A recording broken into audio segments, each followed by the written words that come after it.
パトです。今回の動画では日本の統治機構についてお話ししたいと思います。まずはじめにお断りします。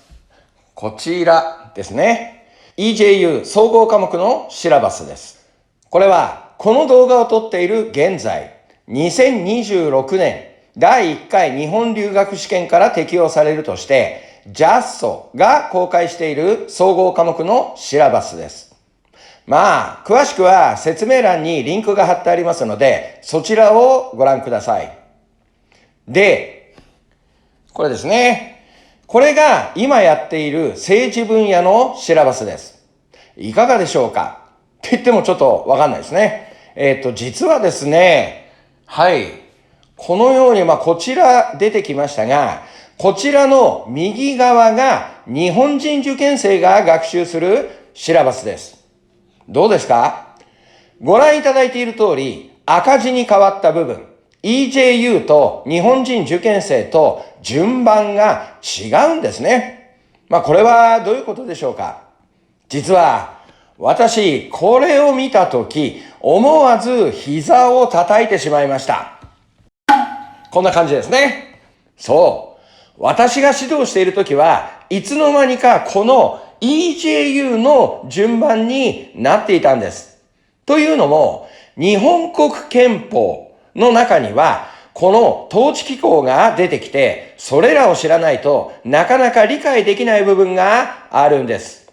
日本人受験生は普段日本に住んでいて、特に学習しなくても、テレビやインターネットなどで日本の統治機構、つまり国会だの内閣だのについて見聞きして知っています。また、関東地方の小学校では遠足でこれら国会議事堂などの見学に行くところもあります。その普段から見聞きしている社会のことを詳しく学習するのが、社会科という科目です。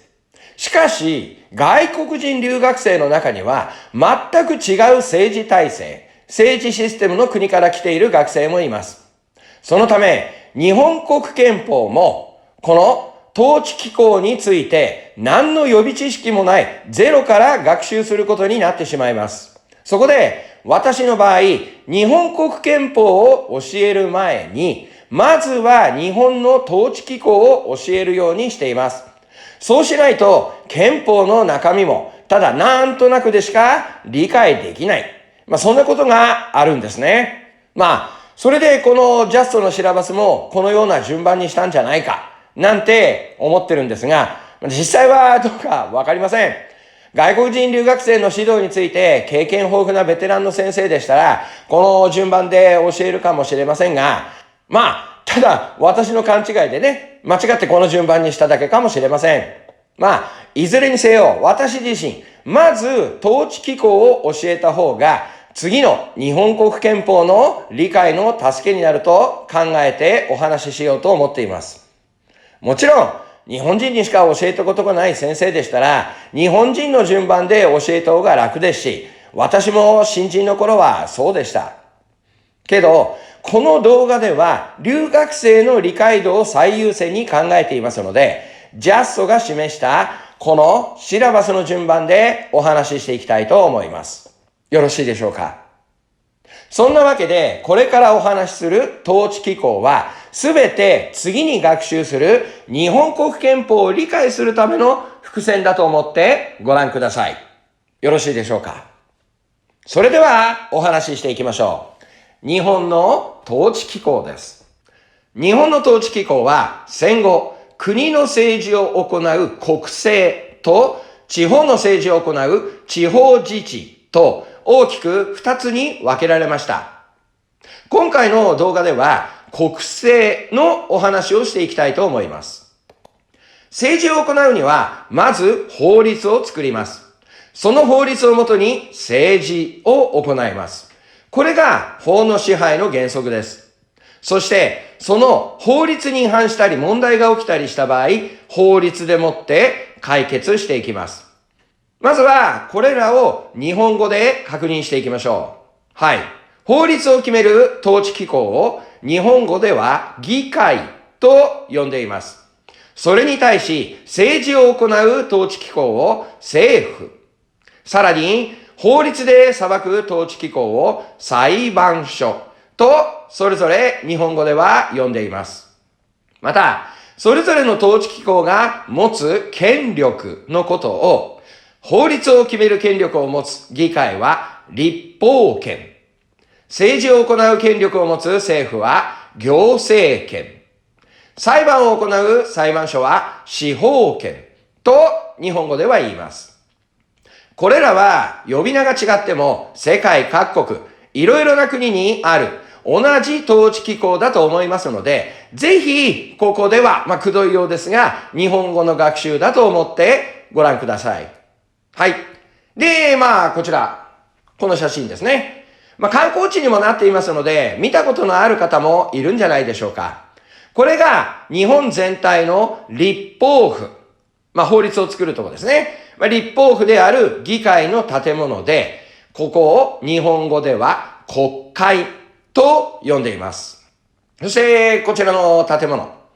これは首相官邸といって、総理大臣が住む家です。ここには各大臣たちが集まって話し合いをするミーティングルーム。これですね。ミーティングルームがあります。ここが行政府。政治を行うところで、日本語では内閣と呼んでいます。で、最後にこちらですが、はい。この写真が司法権の裁判所です。これは東京にある最高裁判所という日本に一つしかない裁判所です。詳しくは他の動画でお話ししますが、この他にも高等裁判所、地方裁判所といった裁判所が各地にあります。以上、まずは日本の統治機構をご覧いただきました。いかがでしょうか。繰り返しになりますが、これらの3つの統治機構は呼び方は違うと思いますが、どこの国にもあると思いますので、ぜひ皆さんの国と比べながら学習を進めていってください。では、それぞれ詳しく見ていきましょう。まずは三権分立です。三権分立。他の動画で説明しましたって、またここら辺ですか？ここら辺にリンクが出ると思いますが、このリンクの動画で説明しましたモンテスキューさんの三権分立のシステムを日本では採用しています。ですので、この図のようにですね、それぞれの統治機構は独立し、お互いを監視する役割を持っています。それで、この中心にいるのが日本国民で、国民もそれぞれの統治機構を監視する役割を持っています。これまでその監視する役割を大きく担っていたのがマスメディアと呼ばれる新聞やテレビ、ラジオでした。しかし最近では SNS をはじめとするインターネットが大きな力を持ってきています。そしてその監視した国民が持つ考えや意見のことを日本語では世論または世論と言います。時々この世論を無視して政治をしたり、法律を決めたりする政治家がいるのですが、その場合、選挙によって落選、つまり、クビになっちゃうということですね。仕事を失う、落選したりということが起きています。ですので、政治家さんたちは国民の世論を完全に無視するわけにはいかないんですね。いかがでしょうか。ということで、この三権分立、それぞれ一つずつ見ていきたいと思います。まず、今回の動画では、日本の統治機構の、これですね、国会についてお話しいたします。1、国会。前日の通り、国会とは議会のことです。議会とは話し合って法律を作るところと日本では定められています。世界の様々な国にある議会のことを日本語では国会と呼んでいます。って、細かく見るといろいろこの議会にも違いがあるんですが、世界の国々にある議会のことを日本では国会と呼んでるんだな、と、まずはこう考えるようにしてください。で、先ほど写真出ましたが、こちらですね。場所は東京です。千代田区の永田町というところにある、これが国会です。この国会、つまり日本の議会ですが、日本では世界77カ国が採用している二院制という制度をとっています。二院制、つまり議会が2つあって、それで1つの国会と呼んでいるんです。その2つの議会ですが、日本ではそれぞれ参議院と衆議院と呼んでいます。で、こちら側の建物が参議院、そしてこっちが衆議院となっています。海外で二院制を採用している国々では様々な呼び方をしているようですが、上院と下院なんて呼んでいる国が多いようです。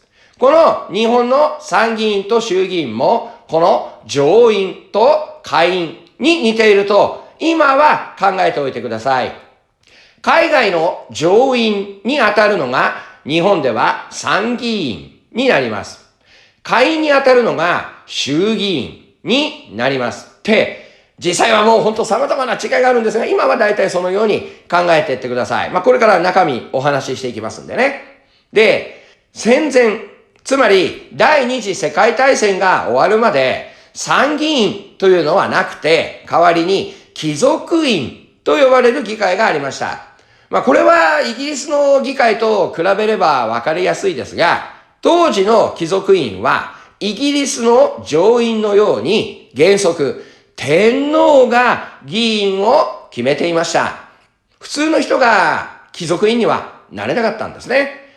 それに対し衆議院、こちらの方は海外の下院にあたり、戦前も国民が選んでいました。詳しくは日本国憲法のところでお話ししますが、要は戦前、上院にあたる貴族院は天皇が選び、下院にあたる衆議院を国民は選んでいた。ということを、まずは知っておいてください。そして、戦後、民主化により、日本から貴族がいなくなりました。貴族がいなくなった以上、貴族院なんていうのも廃止されて、新しく参議院として生まれ変わったんです。名前を変えると同時に、この参議院も国民が選ぶようになりました。よろしいでしょうか。では、それぞれ見ていきましょう。まずは衆議院のお話をしたいと思います。衆議院。衆議院とは海外の下院にあたり、貴族に対する庶民の議会と呼ばれる国もあるくらいで、日本でも一般の庶民の人たちが自分たちの住んでいる地域の一般の人たちの中から代表、つまり国会議員を選びます。そのため、日本各地を細かく選挙区に分け、自分が住んでいる場所の選挙区の中から庶民の代表者を選びます。全部で465人の衆議院議員を選ぶことになっています。今これ数字言いましたけど、ちょうどこのビデオを撮っている今ですね。国会ではこの数を減らそうなんていう話が湧き起こってるんで、この動画をもうアップした時からかなり時間経ってからこの動画見ると数字が違うじゃねえかなんて思うかもしれませんが、とりあえず今はこの動画の撮影している今は465人となっています。そして庶民の代表を選ぶなんて今言いましたけどもね、現実的にはお金持ちが議員になったりして、庶民とは少し違ったりもしますが、そこら辺興味があるようでしたら、周りの日本の方にいろいろ話を聞いてみてください。で、衆議院に対して参議院ですね。こちらはもともと貴族のような、神様ですね。天から選ばれた人たちの集まりでしたので、役割も衆議院と少し違います。戦後、参議院となった議会は、学者やお医者さん、医者ですね。医師、作家、また、ノーベル賞受賞者といったような知識がたくさんある。いわば、良識のある人たちが選ばれやすいような選挙制度に設定されました。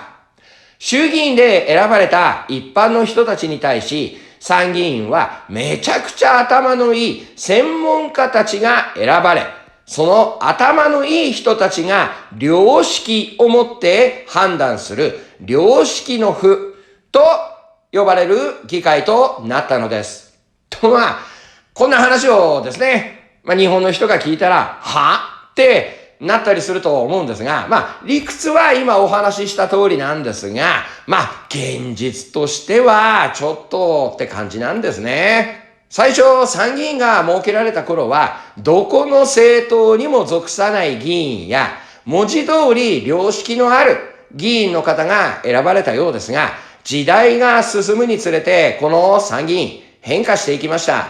参議院では自分が住んでいる狭い地域の選挙区からではなく、日本全国的に選ばれる選挙制度のため、やはり人気があったりですね、知名度の高い有名人が立候補すれば当選してしまいます。皆さんはどうでしょう？めちゃくちゃ頭がいいけど頭が硬そうな、頑固そうな学者さんと、めちゃめちゃ可愛くて人気があった元アイドル歌手。この両方が立候補していたら、どちらを選びたくなりますかって、普通に考えれば学者さん選んでね、いい政治やってもらおうなんて思うかもしれないんですけど、やはりね、私も昔大好きだったアイドルが立候補したりしたら、ちょっとわかりませんね。で、アイドルだけではなくてですね、中には引退した芸能人とかスポーツ選手の人、またプロレスラーなんていう人たちが議員になっていて、その中にはですね、ちゃんとこの人政治の勉強したのなんて感じてしまう議員もいたりするようです。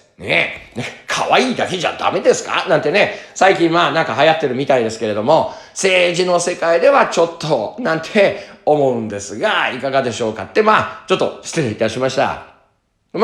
そんな具合に参議院も今では政党に所属する人たちが立候補したりして政党色が濃くなったり、良識の府としての役割に対し疑問を持つ日本の人たちがいます。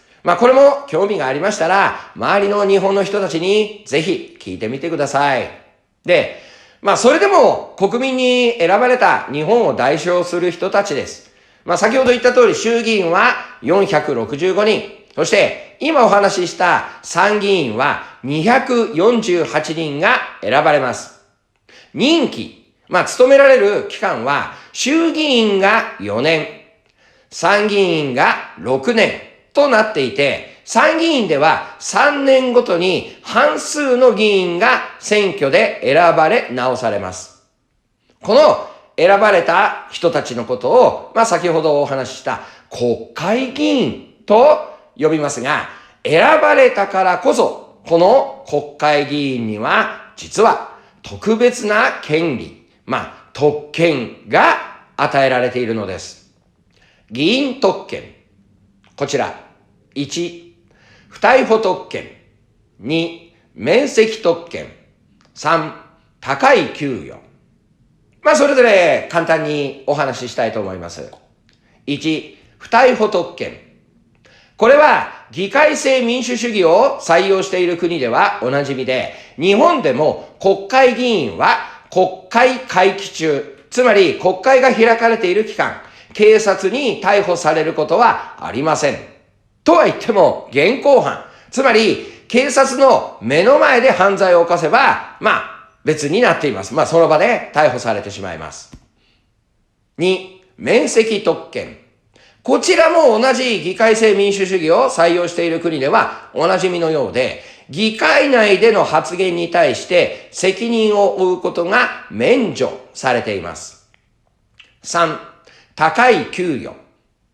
これは給料のことですが、国会議員は日本円でおよそ年収2500万円もらっています。それと様々な活動に必要なお金が支給されたりするんですがって、こんだけね、お金もらえるんでしたら、引退したアイドルとかね、アスリートが立候補して、なんてね、意地悪な考えを持ったりしちゃいますね。どうでしょうこれ、高いですかね安いですかね。何はともあれ、高い給与をもらっている国会議員には、ちゃんと仕事をしてもらいたいものです。ということで、次に、そのちゃんとしてもらいたい国会の仕事を見ていきましょう。国会の仕事。こちらですね。これが国会の主な仕事になります。ここでちょっと再度確認したいんですけども、日本の統治機構は先ほどお話しした通り、三権分立をとっています。ですので、この三権のうち法律を作る立法権を持っているのがこの国会です。ですので、今ご覧になった通り、国会は政治をしないんですね。ここをしっかりと確認してください。また、こちらですが、まず皆さんは自分の国の議会と比べてみてください。日本の国会はこんなことまでするのかとか、日本の国会は〇〇やらないのみたいな感じに比較して考えると分かりやすいと思います。このようにですね、並べたんですけれども、実はですね、こちらも本当は仕事の優先度、重要度から順番並べるところなんですけれども、この示した順番、日本人受験生が学習するのとはまた違ってるんですね。最初にお話しした通り、外国人留学生が理解しやすいように教えることを考えていますので、まずはこちらの順番ですね。一応、じゃあちょっとこうパッと変えると、これ、日本人受験生が勉強する国会の仕事の順番なんですね。けど、この順番でやるとちょっと混乱を招いたなんてことが何度もあったんで、優先度、外国人留学生に合わせて、このような順番にしてあります。ということですので、まずは、内閣総理大臣の指名。こちらの方からお話ししたいと思います。1、内閣総理大臣の指名。日本は三権分立をとっています。と同時に、他の動画で学習したイギリス生まれの議員内閣制も採用しています。まずは、このお話からしていきたいと思います。世界の多くの国々、その中の共和国とか民国では、国の代表、いわゆる国家元首を国民が直接選挙で選びます。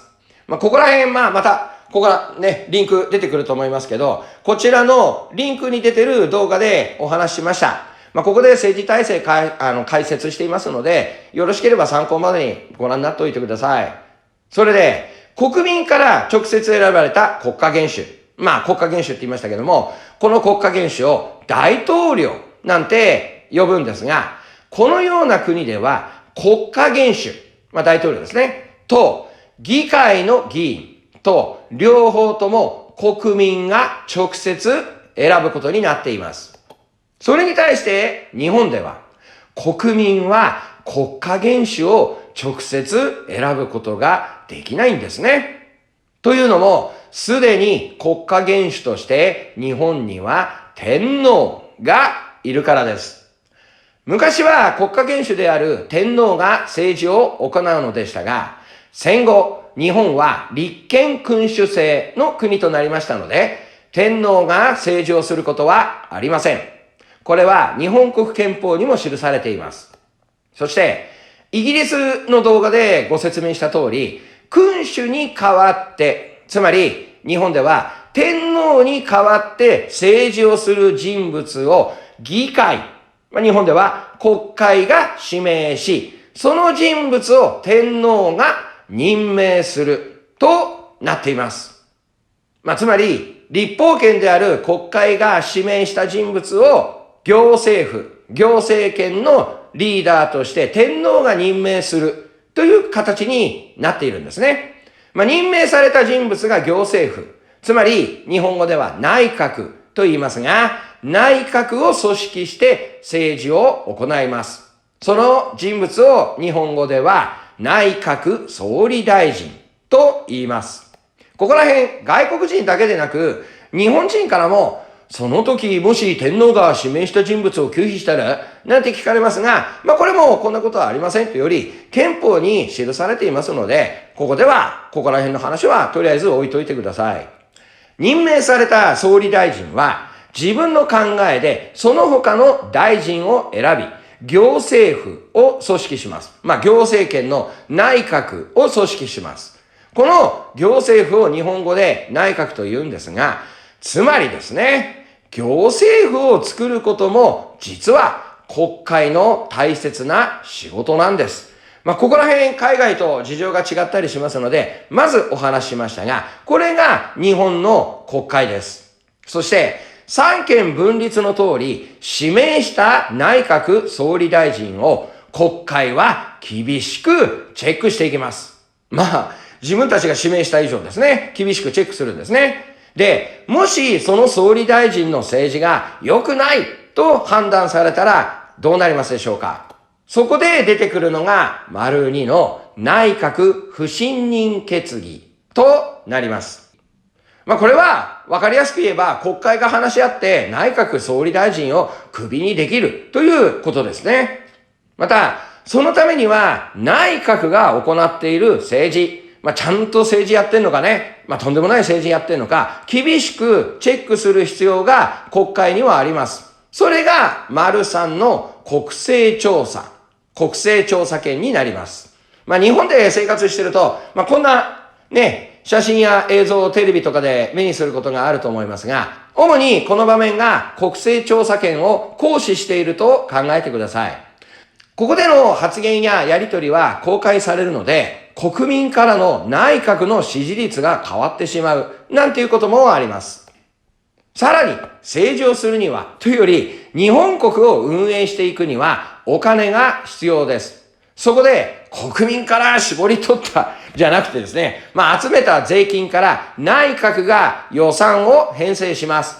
どんなところにいくら予算かけるのかな、なんていうのをですね、内閣が考えて編成するんですね。そして、その内閣が編成した予算を議論するのも国会の仕事です。これが4、予算の議決です。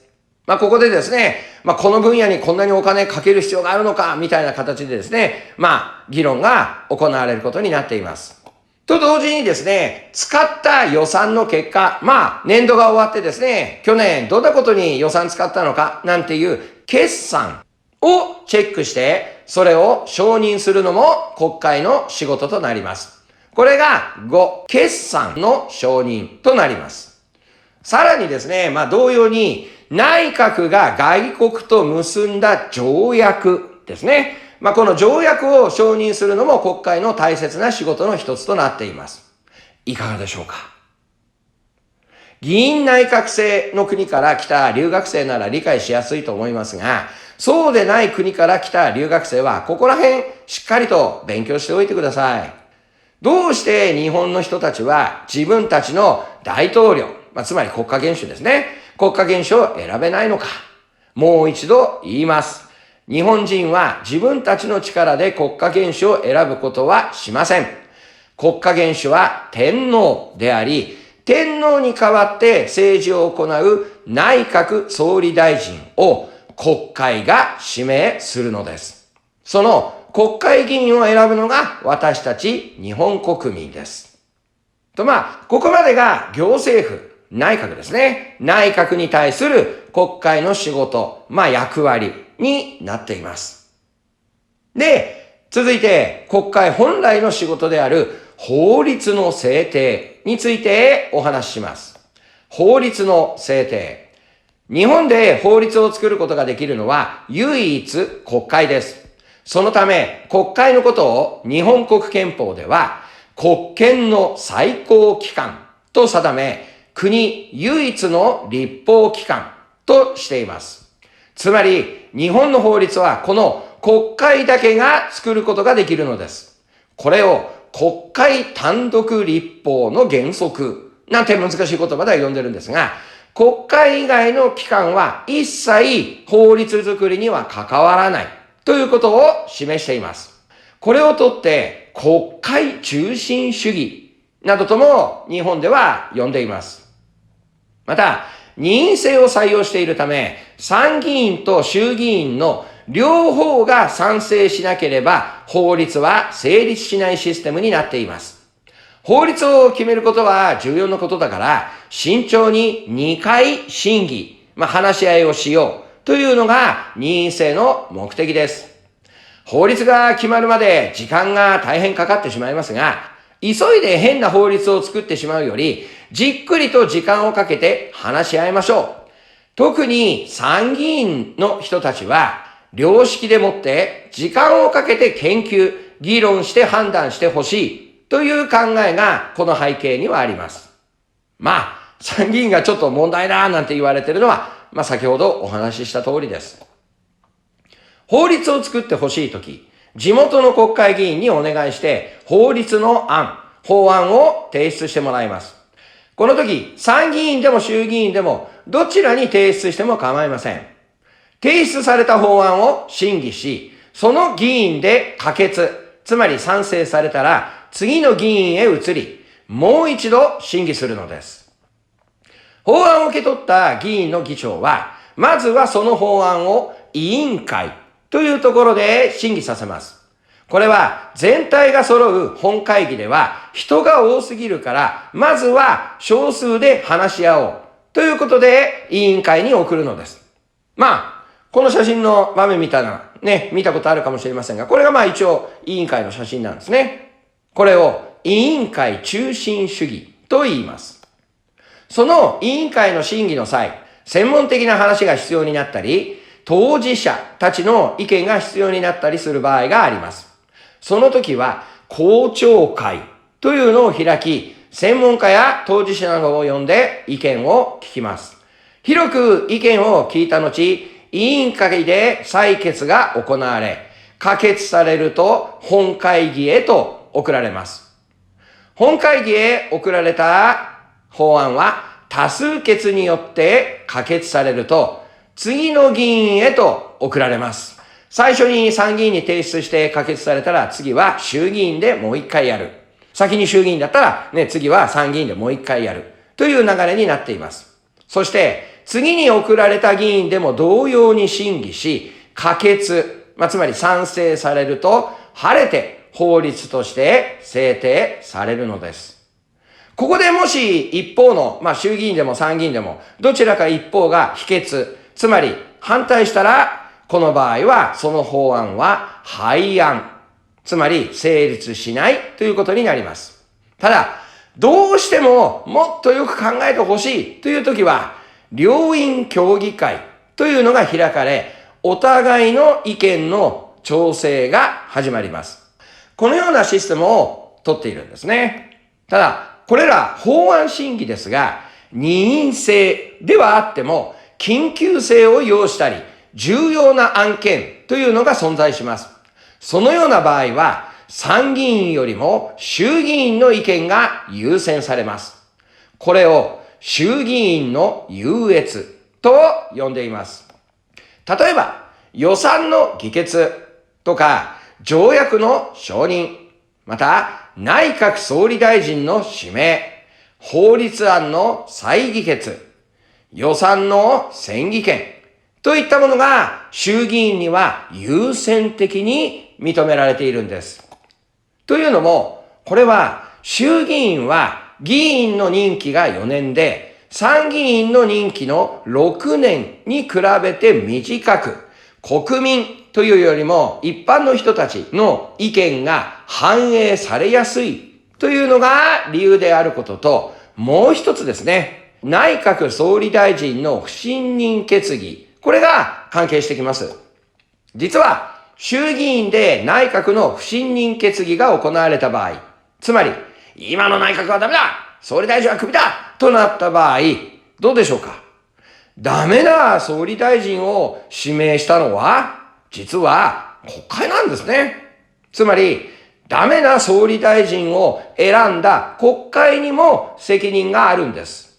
これを日本語では連帯責任と言いますが、連帯責任で、解散、つまり総理大臣だけでなく、総理大臣を指名した衆議院全員もクビになるということなんですね。すごいですね。解散すればそれまで偉そうにしていた国会議員もただのフリーターになっちゃうんですね。ここら辺海外の留学生にはちょっと、理解できないみたいなね、話が出てくるんですけれども、このような参議院にはない厳しい条件が衆議院の国会議員にはあるため、衆議院の優越ということが認められているのです。いかがでしょうか？はい。また、法律に関しては法律の大元、日本国憲法改正の発議を行うのも国会の仕事です。ここら辺は日本国憲法の動画で詳しくお話ししますので、そちらの方をお待ちください。ここまでお話ししてきた通りですね。要は、日本には議会が2つあって、日本で法律を作るときは、この2つの議会が両方とも賛成しなければ成立しない。このことをしっかりと知っておいてください。これが日本の議会、国会です。その他、国会に関するお話としては、1、公開の原則。両議員の会議は公開で国民は自由に傍聴することができます。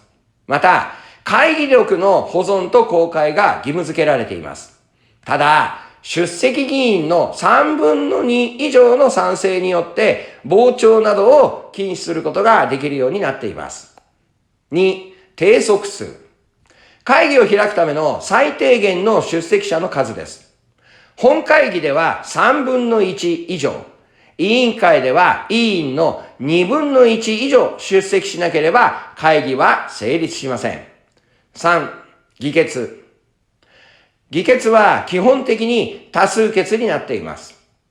4、会期中に審議が終わらない場合は廃案になります。以上のようなお話がありますので、これらも同時に知っておいてください。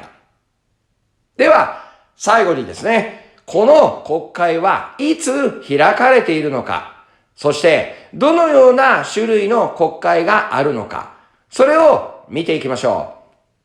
国会の種類。開催される国会は大きく3種類あります。こちらですね。1、通常国会。毎年1回、1月から150日間の日程で開催されます。いつから始めるのかを決めるのは内閣で、主に予算の議決が中心的な国会。それが通常国会です。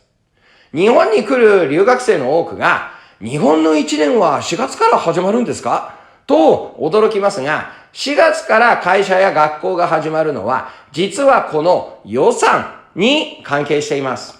4月以降のことを会計年度と言いますが、それに合わせて始まる学校や会社が一般的です。昔は7月から会計年度だったとか、いろいろ事情はあるんですが、興味あればそこら辺調べてみてください。要は、この通常国会で予算が話し合われて、4月から会計年度が始まるというのに合わせて、学校とか会社が始まっているんだ。なんてこともですね、知っておくといいと思います。2、臨時国会、臨時会。内閣が必要と認めた場合、または衆議院か参議院の総議員の4分の1以上の要求があった場合、開かれます。臨時の議題とは言っても、通常国会で出せなかった議題とかですね、ほぼ毎年開かれています。開かれる期間は、参議院と衆議院の両議員一致の議決で決められます。3、特別国会、特別会。衆議院の解散後に行われる総選挙後30日以内に召集されます。これは国会議員の中から首相、内閣総理大臣を指名するために開かれます。この会期も両議員一致の議決で決まります。以上、大きなものはこの3つですが、その他、緊急集会と呼ばれる国会もあります。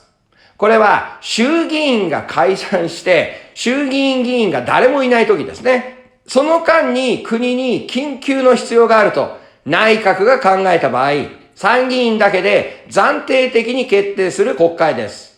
取り上げられた案件が解決後、直ちに閉会、終わりとなりますが、戦後、これまでに2回しか開かれていません。こんな感じで国会が運営されています。いかがだったでしょうか。以上が国会のお話でした。こちらがですね、まとめたものにもなりますし、解説欄のところですね、ダウンロードでプリントがね、見られるようになってますので、そちらもぜひ参考にしていただけたらと思うんですが、留学生の皆さん自身の国について確認してですね、日本との違いをいろいろ考えてください。いろいろ考えたら、いろんな日本の人の話を聞いてみてください。くどいようですけども、こういう話聞くとですね、あれこれ言いたくなるかもしれませんが、今はとにかく日本語の勉強だ、総合科目の勉強だということで、試験勉強に全力を注いでくれたらと思います。違う制度、違う価値観の人たちと話をすることで、新しい発想が生まれてくる。私は、それが留学の最大の成果だと思います。まずは、この動画で知識を学習し、そしてもっともっと日本語を勉強して上手になってください。よろしいでしょうか。それではまたお会いしましょう。グッドラック。